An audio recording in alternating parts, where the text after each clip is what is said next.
Corona bomb. सावधान।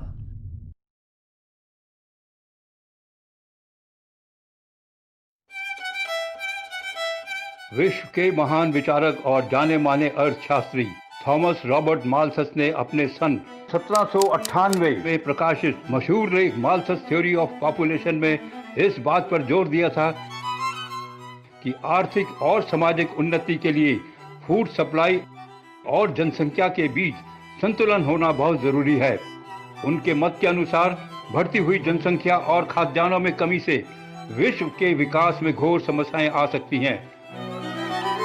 उनका यह भी कहना था कि जब इस प्रकार के असंतुलन से जनसंख्या का बढ़ना कंट्रोल से बाहर हो जाता है, तब उस बेकाबू स्थिति में प्राकृतिक अपने अनेक रूप से जनसंख्या घटाने का काम करती है।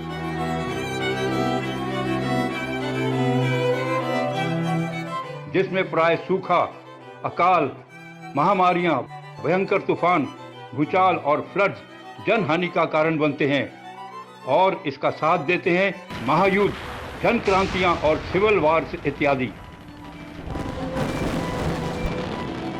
याद कीजिए अमेरिकी गृह युद्ध, जिसकी वजह भी महामारी थी।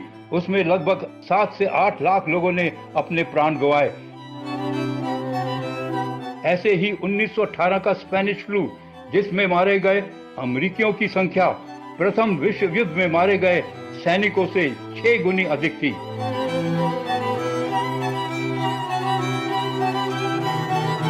Doctor Anthony, director of national institute of allergy and infectious disease of America के अनुमान के अनुसार कोरोना से मरने वालों की संख्या लगभग 1 से 2 लाख की लगाई गई है, जबकि अमेरिका के ही institute of health metrics evolution IHME university of Washington के अनुसार 4 अगस्त 2020 तक कोविड-19 से मरने वालों की संख्या लगभग 81,766 लगाई गई है।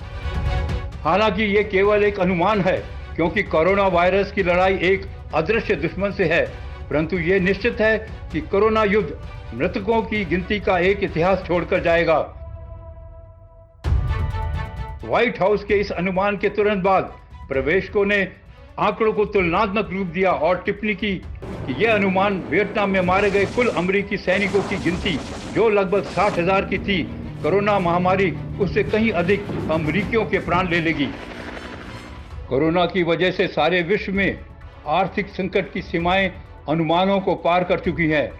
आज अमेरिका में 36 मिलियन से अधिक लोग बेरोजगार हो चुके हैं। बेरोजगारी और लॉकडाउन ने एक आक्रोश का वातावरण बना दिया है। भारत भी इस मार की गंभीर चपेट में आ चुका है। करोड़ों मजदूर आशाहीन स्थिति में हैं।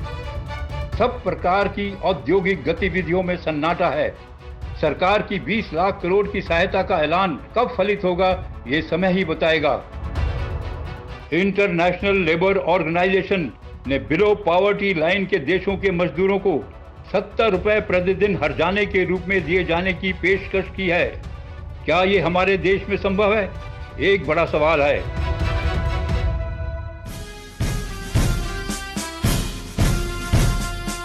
कुछ समय पूर्व देश की तीनों सेनाओं के अंगों ने, आर्मी, नेवी और एयरफोर्स ने कोरोना युद्ध में लड़ने वाले डॉक्टर्स, नर्सेज और हेल्थ सर्विसेज में योगदान करने वालों का मनोबल बढ़ाने के लिए एक देशव्यापी कार्यक्रम का आयोजन किया, जिसमें लड़ाकू विमानों ने देश के एक कोने से दूसरे कोने तक उड़ानें भरी, नेवी के जंगी जहाजों ने समुद्र से रोशनी की, आर्मी बैंड्स ने हॉस्पिटल के बाहर मधुर धुनें बजाई तथा हेलीकॉप्टर्स ने उन पर पुष्प वर्षा की। ये एक रोमांचकारी और अनोखा प्रदर्शन था। इस सारी कवायद का क्या असर होगा, वो भी समय बताएगा, परंतु एक बात नहीं भूलनी चाहिए कि डॉक्टर्स, नर्सेस का काम अपने आप में ही बहुत सम्मानजनक है, क्योंकि भारत ही एक ऐसा देश है जहां हर व्यक्ति डॉक्टर को डॉक्टर साहिब कहकर संबोधन करता है और डॉक्टर्स भी अपनी पूरा निष्ठा से काम करते हैं। इस कर्म निष्ठा की अभूतपूर्व मिसाल है डॉक्टर कोटनिस, जिनका पूरा नाम था द्वारकानाथ कोटनिस। डॉक्टर कोटनिस ने युद्ध क्षेत्र में चिकित्सा सेवा के साहसिक कीर्तिमान स्थापित किए। जब उन्होंने दूसरे महायुद्ध के दौरान जापान द्वारा चीन पर किए गए जबरदस्त हमले में सैकड़ों घायल सैनिकों का सफल उपचार किया, एक समय युद्ध की अग्रिम पंक्ति में बम्बार्डमेंट के चलते चलते बिना रुके 72 घंटे तक सैनिकों का उपचार किया तथा बड़े बड़े ऑपरेशन किए। चीनी सेना के प्रमुख तथा माओ त्से-तुंग सहित अनेक कमांडर्स ने उनकी भूरी भूरी प्रशंसा की और उनको शहीदी सम्मान दिया गया। शियानजुंग के शहीदी पार्क में उनका स्मारक स्थापित किया गया। भारत में भी सरकार ने 1 जनवरी 2012 को उनके पैतृक स्थल शोलापुर महाराष्ट्र में उनका स्मारक भी बनवाया। अपनी 32 वर्ष की अल्प आयु के जीवन काल में एक भारतीय डॉक्टर द्वारा ये गौरवशाली सेवा इतिहास के पन्नों पर गोल्डन लेटर्स में लिखी गई है। कोरोना महामारी का प्रहार अदृश्य है और इसको हराने के लिए गहन परिश्रम और अटूट विश्वास की आवश्यकता है।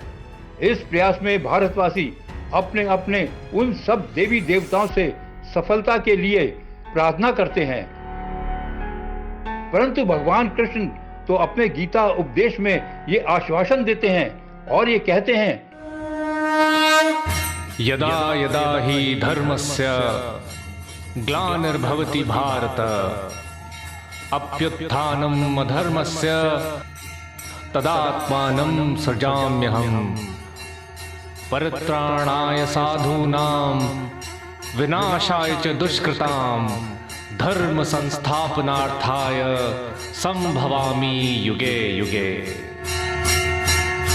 इसका अर्थ है जब जब धर्म की हानि होती है, जब जब अधर्म में वृद्धि होती है, तब तब सत्पुरुषों के उद्धार के लिए, अधर्मियों के विनाश के लिए और धर्म की पुनः स्थापना के लिए मैं ही जन्म लेता हूँ।